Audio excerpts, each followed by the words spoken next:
안녕하십니까. 공작권 TV 그레이트 게임 최수영입니다. 오늘도 저희 방송 시청하시는 국내의 국민 여러분들께 감사 인사를 전합니다. 고맙습니다. 오늘 저희가 전해드릴 이야기는요, 지금 언론에서 보도하고 있는 윤석열 라인의 특수통 검사가 금융감독원을 간다. 이재명과 이낙연을 낙마시키기 위한 정조준용인가, 이런 보도를 하고 있는데, 참 이런 기사를 보면은요, 이 국민들이 미혹당하기 참 쉬운 이런 기사 보도를 하고 있습니다. 다름이 아니라 지금 금융감독원에 검찰의 특수통 검사인 그 천재인 검사를 옵티머스와 라임 TF팀에 배치를 했다. 그래서 금융감독원이 영장 없이 무제한 계좌 추적이 가능해져서 뒷말이 무성하다, 이런 얘기인데요. 자, 국민 여러분들 아시다시피 우리 남부지검에는 금융증권범죄합동수사단이라는 것이 원래 있었어요. 그런데 이게 언제 없어졌죠? 이 추미애라고 하는 아줌마가 법무부 장관을 하면서 정말로 역발산 기계사를 해서 지가 무슨 항우장사라도 된 모양으로 이 남부지검의 이 금융증권범죄 합동수사단을 폐지를 시켰어요. 그리고 그 기능을 전부 다 금융감독원으로 이관을 했었습니다. 그래서 검찰의 손발을 잘랐었죠.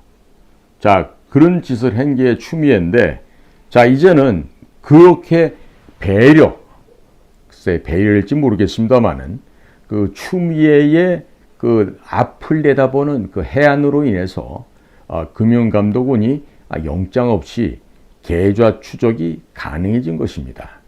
이게 갑자기 무슨 금융감독원의 이보편 원장이 검사해서 그쪽으로 갔다고 해서 부여된 특별한 권한이 아니라 우리 역사에 기록되어 있는 추미애라고 하는 시대에 걸맞는 추미애 법무부 장관이 그러한 짓을 한 거예요.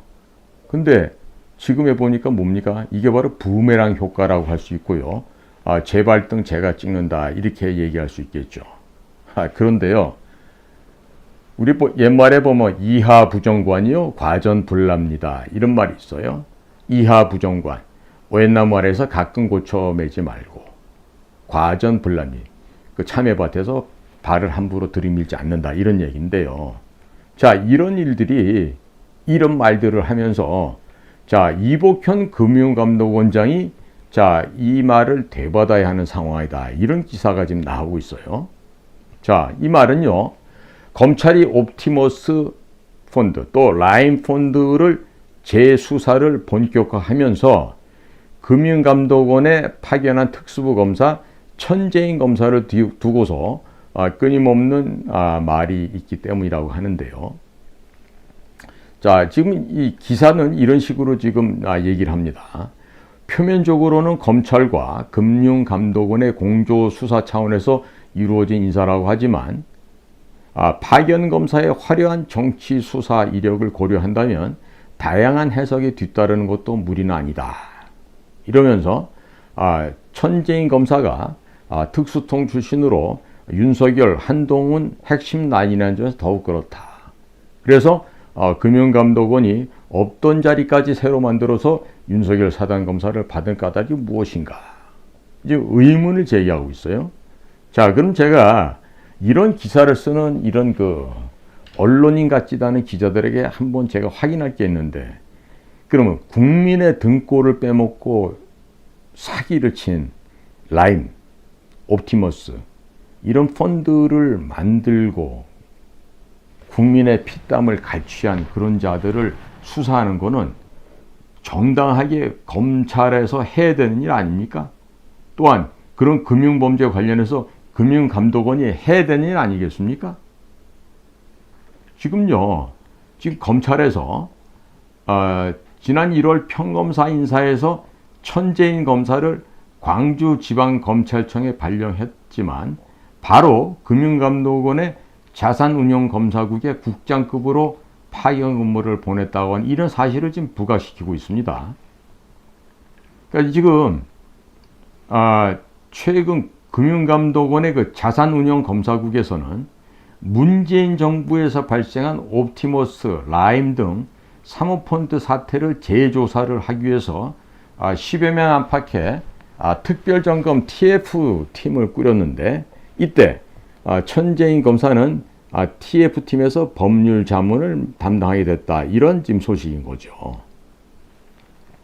자, 금융감독원 측에서는 인사 배경에 대해서 이제 모른다라는 입장을 지금 일관하고 있다 하고, 금융감독원의 관계자 또한 옵티머스 등 사모펀드 피해 재수사와 관련해서 검찰과 금융감독원 간의 긴밀한 공조가 필요하기 때문에 검사 파견이 이루어졌다. 그리고 금융감독원이 검찰에 파견 요청을 하긴 했으나 천재인 검사가 온 배경에 대해서는 구체적으로 알지 못한다. 뭐 이렇게 얘기를 하고 있다 그래요. 자, 그런데 왜, 무엇 때문에 이 검찰에 천재인 검사가 금융감독원에 이 파견된 것을 가지고 이렇게 말들이 많을까요? 무엇 때문에 그럴까요? 지금 기사는 또 이와 같이 이제 의혹을 증폭시키고 있습니다.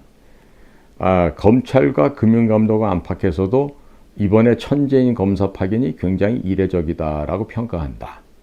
그러면서 통상 금융감독원의 검찰 파견 인력은 검사 1명, 법률자문관, 또 수사관 1명, 금융자문관 곳으로 전해진다.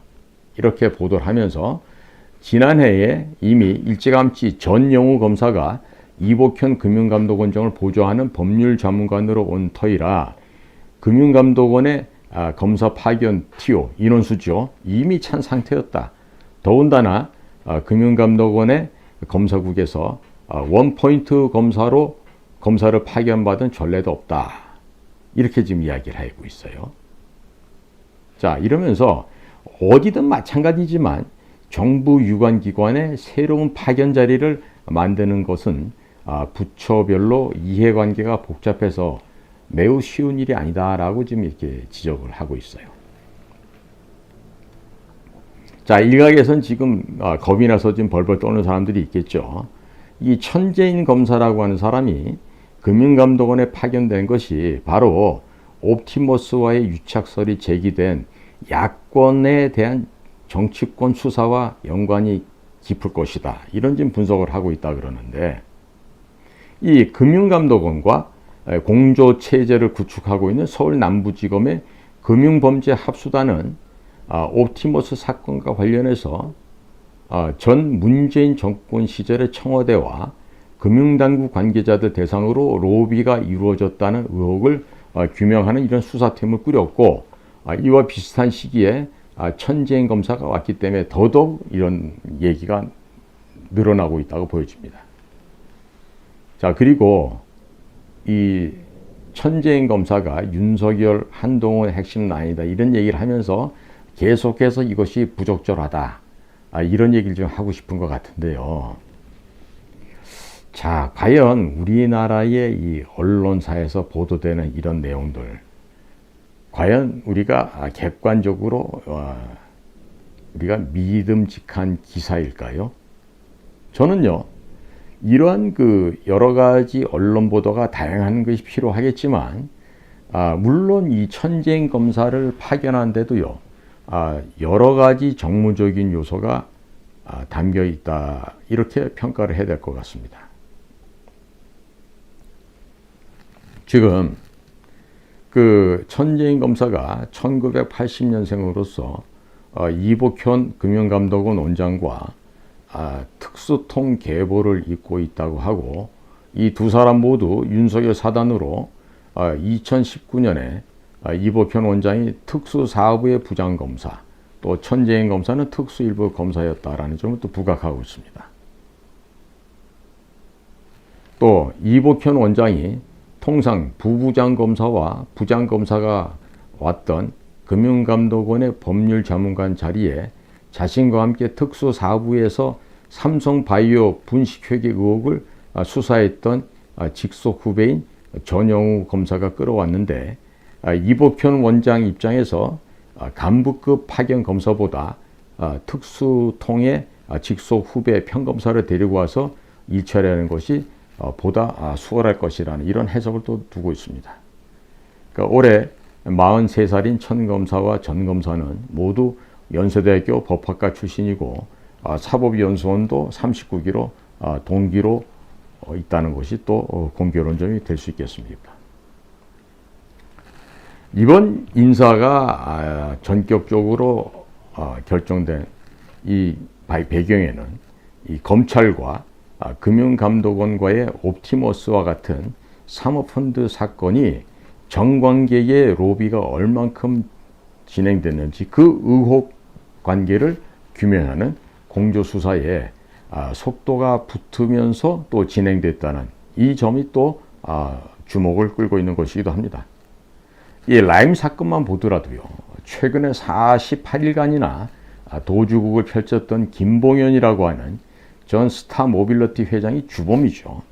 그리고 옵티머스 사태는 2018년에서 2022년까지 공공기관 채권에 투자한다고 하면서 1조 원대 투자를 받아서 부실 채권 인수 등에 쓰다가 막대한 투자 피해가 발생했던 펀드 사기 아닙니까? 그러면 이 과정에서 분명하게 이재명과 이낙연 전 대표가 옵티머스 유착설에 휘말렸었죠. 대표적인 증거로 이낙연을 보좌하였던 그 보좌관 출신의 그 한 실장이 갑자기 이 옵티머스를 조사하는 과정에서 자살을 했는지 자살 당했는지 그런 일이 벌어졌었습니다. 그러면 틀림없는 제가 보기에는 이낙연 씨의 그 가장 최측근 인사가 왜 자살을 했을까요? 뭐 때문에?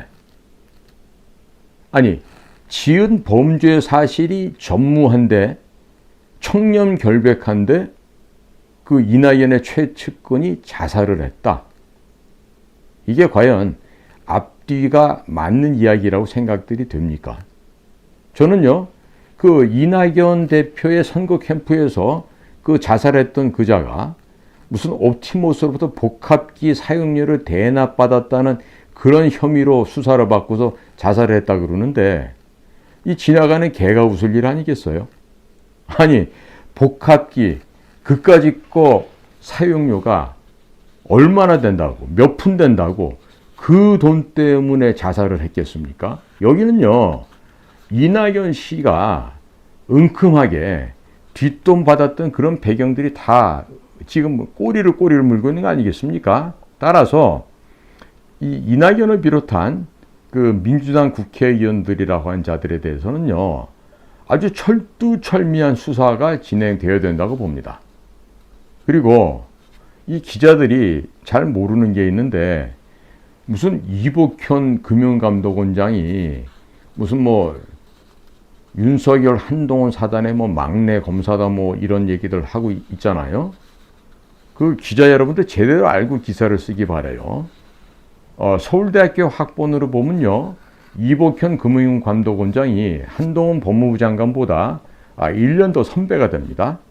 그리고 이복현 금융감독원장은 일찍이 학부 시절에 서울대학교 경제학과를 다니면서 공인회계사, 우리 CPA라 그러죠. 그 CPA를 합격했던 아주 수재들 가운데서 수재였어요. 그 CPA 공인회계사를 합격하고 난 이후에 다시 도전했던 것이 사법시험의 영역이었습니다. 그러니까 지금 금융감독원장으로 가 있는 이복현 검사는 CPA, 공인회계사, 그 다음에 검사, 이 두 가지 자격증을 다 구비하고 있는 그야말로 에이스들 가운데 가장 최고의 에이스고, 또 특수통에서 이야기하면 최고의 칼잡이라고 할 수 있어요. 즉 다시 말해서 사법시험 기수가 한동훈 장관보다 뒷기수라서 그렇지, 실질적으로 이 금융 관련된 부조리, 이 잡범들, 경제사범들 수사하고 칼질하는 거는 진짜 최고의 전문가가 이복형 검사라고 해도 과언은 아닐 것입니다. 그러면 대통령이 가장 신뢰할 만한 고갱지신이라고 할 수 있는 이복형 검사를 금융감독원의 원장으로 파견을 하고 임명을 하고, 또 한동훈 검사장을 법무부 장관으로 임명한 것은 윤석열만의 시간표에 따른 그 시간 계획표 상에 있는 주요한 인물들 아니겠습니까? 그러면 자, 이러한 금융감독원이 막강한 계좌 추적을 할 수 있는 권한을 갖고 있고, 별다른 법원의 영장 없이도 그 은행 계좌를 압수수색할 수 있는 권한을 갖고 있어요. 그런 막강한 권한도요, 누가 줬어요? 윤석열 대통령이 준 게 아니라 추미애가 법무부 장관 시절에 남부지검의 금융범죄합동수사단의 그 수사 권한을 금융감독원으로 이관했기 때문에 지금 금융감독원이 확보하게 되어 있는 것입니다. 이 계좌 추적권 활용이라는 건요, 어디까지나 이 추미애 아줌마의 작품이에요. 그러니 그 추미애에게 따져 물어야 될 일이 지금 뭐 윤석열 대통령이나 누구한테 따져서 될 일은 아니라고 봅니다. 그렇지 않습니까? 자, 지금 이 금융감독원은요, 금융실명거래 및 비밀보장에 관한 법률에 있어서 금융감독원장이 발급한 자료 요구서만 있으면 법원의 영장 없이 계좌 추적을 할 수가 있습니다. 그러나 이 검찰은요, 매번 법원을 설득해서 이 계좌를 수색해도 좋다, 이 영장을 받아야만 검찰은 비로소 수사를 할 수 있는 것입니다. 그렇기 때문에 지금 금융감독원에게 부여되어 있는 이 수사 권한, 이것이 검찰과 협조를 하게 되면 보다 효율적이고 능률적인 수사를 할 수가 있고 계좌 추적이 가능한 것이죠. 현재 이재명을 비롯한 각종 범죄 수단에 악용된 여러 가지 자금 세탁의 이것들은요, 모두가 다 자금의 흐름이 어떻게 흘러가는지만 밝히게 되면 모두가 다 백일하에 드러나게 돼 있습니다. 지금 김만배라는 자가 그렇게 입을 열지 않고 버티다가 다시 재구속이 되었죠. 만배는 아마 지금 감방에서 또 한번 생각해 볼 거예요. 숨겨둔 이 수백억 원을 어떻게 하면 지켜낼 수 있을 것인가. 그러나 더 이상 지켜낼 방법이 없을 거예요. 그러니까 김만배 같은 이 저질, 이 쓰레기 언론인, 이 자식은 사실은 언론인이 아니죠. 이 담합하고 브로커질했던 잡범에 지나지 않는데 언론사에 적을 두고 그러한 짓을 수십 년간 해온, 아주 장기 암약해온 고정간첩 같은 그런 자입니다. 그렇기 때문에 이 언론에서 검찰과 금감원이 공조한다고 떠드는데요, 이거는요, 이 대한민국의 언론사의 이 기자들 수준이 매우 천박하고 기초적인 지식조차 없는 이런 무지한 것들이 지금 기자의 역할을 한다면서 이런 기사를 남발하고 있는데, 이제 우리나라 언론이 지금 정화돼야 될 필요가 대단히 지금 필요하다고 하겠습니다. 지금요, 국회에서 민주당 소속의 김한규라는 자가 금융감독원 역사상 현직 검사가 둘씩이나 파견된 적은 전례가 없는 일이다. 검찰이 이런 식으로 한다면 검찰의 직접 수사 범위를 줄여도 얼마든지 편법으로 수사를 할 수 있는 구조가 될 수 있다고 하면서 금융감독원의 파견 검사의 정원과 직무 범위에 대해서도 면밀히 따질 필요가 있어 보인다고 지적했다고 하는데, 이 전부가 다요, 허공에 떠도는 헛소리, 개소리입니다. 다시 한번 얘기합니다. 금융감독원에게 이런 그 계좌 추적할 수 있는 수사권, 이것을 이관시킨 자는 윤석열 대통령이 아니라 추미애 당시 문재인 정권 시절의 법무부 장관이 이러한 행동을 했고 이거를 명문화시킨 거예요. 이거를 왜 우려하죠? 왜? 그리고 한편에서는 이복형 금융감독원장이 내년도 총선에 출마할 거라고 이런 역선전을 벌이고 있는데, 여보쇼, 이 무지한 이 기자나부랭이, 이 기레기들아, 이복형 검사 같은 말을 할 것 같으면 그 이복현 검사는 굉장히 부유한 집에서 성장한 그런 사람이에요. 제가 얘기를 들어보니까 그 시절에 일찍이 자동차를 직접 선수 운전해서 늘 차 안에는 노트북을 이용하던 그런 소위 말하는 이 전자 시대에 첨단을 달렸던 그런 사람이에요. 그렇기 때문에 먼저 공인회계사 CPA를 합격하고 이후에 사법시험에도 합격했던 그런 수재인데, 그런 사람이 집도 부유한데 뭐가 아쉬워서 여의도 그 쓰레기 집단에 들어가서 총선에 출마를 한단 말입니까? 이런 거 쓸데없는 상상의 날개를 함부로 펴지 말기 바랍니다. 그리고 이런 이복현 금융감독원장이 뭐 총선을 앞두고 윤석열 대통령의 그림대로 뭘 하려고 뭘 한다 이런 식의 함부로 된 가설, 이런 얘기들 하지 말기 바라요. 이런 가설은요, 최근에 우리 뉴욕타임즈에 보도를 하고 있는 최상훈이라는 뉴욕 특파원, 그러니까 뉴욕 특파원이라고 해서 뉴욕에 거주하는 자가 아니에요. 한국에 거주하면서 그 짤막한 지식, 그 천박한 수준을 가지고 영어 기사를 작성해서 보내는 그런 자들을 소위 뉴욕 타임즈의 한국 주재 특파원이라고 하는 거죠. 이 최상훈이도 보면 과거 노건리 사건을 빌미로 그 노건리 사건을 갖다가 뒤집어서 혹세무민하면서 기사를 써서 퓨리처상도 수상해고 이런 자인데, 이 최상훈이도 출신 배경은 굉장히 저열한 수준의 지잡대 출신들입니다. 그러니까 이런 애들이 함부로 기사를 써대고 하는 이런 현실은요, 우리 대한민국 국민들이 뉴욕 타임즈나 워싱턴 포스트가 왜 편향된 보도를 하고 있는지, 특히 한반도 관련된 소식이 있어서 이거를 제대로 평가하지 못하면 안 되는 거예요. 그러니까 뭐냐면 한국의 자체적인 핵무장에 관해서 이거는 가설적으로 윤석열 대통령이 언급했던 부분인데, 그게 마치 진실인 양, 바로 지금 진행시키고자 하는 국가 정책이냐 이렇게 디클레어 했다고, 선포했다라고 이런 식의 단어를 쓰면서 이런 거짓말로 기사화를 했던 것이 바로 뉴욕타임즈의 한국 특파원 최상훈이라는 자예요. 제가 최상훈이를 개인적으로 좀 압니다만은, 최상훈 기자는 앞으로 이제 나이 먹어가면서 이런 거짓말 기사 함부로 쏘대면 안 됩니다. 당신과 같은 특파원이 있는 이상 뉴욕타임즈가 판매 부수가 절대로 늘지 않아요.